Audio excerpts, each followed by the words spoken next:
ہم ایک ایسے معاشرے میں رہ رہے ہیں جہاں اکثر لوگ مذہب کو اپنے کردار کو بہتر بنانے کے بجائے دوسروں پر اپنی مرضی چلانے کے لیے استعمال کرتے ہیں۔ ہم نے اپنی انا، پرانی روایات اور طاقت کے غلط استعمال کو دین کا نام دے کر اس طرح محفوظ کر لیا ہے کہ اب اس پر سوال کرنا بھی غلط سمجھا جاتا ہے۔ حیرت کی بات یہ ہے کہ جب عورت سے فرما برداری، خاموشی یا قربانی مانگنی ہو تو فوراً مذہب کے حوالے دیے جاتے ہیں، لیکن جب انصاف، رحم، اچھے اخلاق، ذمہ داری اور اپنے اعمال کا حساب دینے کی بات ہو تو وہی لوگ خاموش ہو جاتے ہیں یا ثقافت اور خاندانی روایات کا سہارا لینے لگتے ہیں۔ ہم ایسی نسل تیار کر رہے ہیں جو دین کو اثر روح سمجھے بغیر صرف وہ حصے اختیار کرتی ہے جو اس کے فائدے، انا یا برتری کے احساس کو برقرار رکھتے ہیں، پھر ظلم کو غیرت، دوسروں پر قابو رکھنے کو محبت، ناانصافی کو روایت اور بدسلوکی کو اپنا حق سمجھ لیا جاتا ہے۔ دنیا کے سامنے نیک اور دیندار نظر آنا آسان ہے، لیکن اصل امتحان اس وقت ہوتا ہے جب کسی انسان کے پاس کسی کمزور پر اختیار ہو۔ اسی وقت پتہ چلتا ہے کہ اس کے اندر دین کی تعلیمات کتنی موجود ہیں اور اس کا اصل کردار کیا ہے۔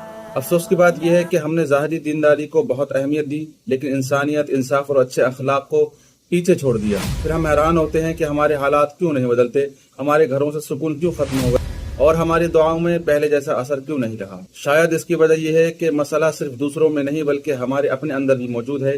ہم نے اجتماعی طور پر اپنی غلط سوچ، اپنے رویے اور اپنے کردار کی کمزوریوں کو نظر انداز کیا ہے۔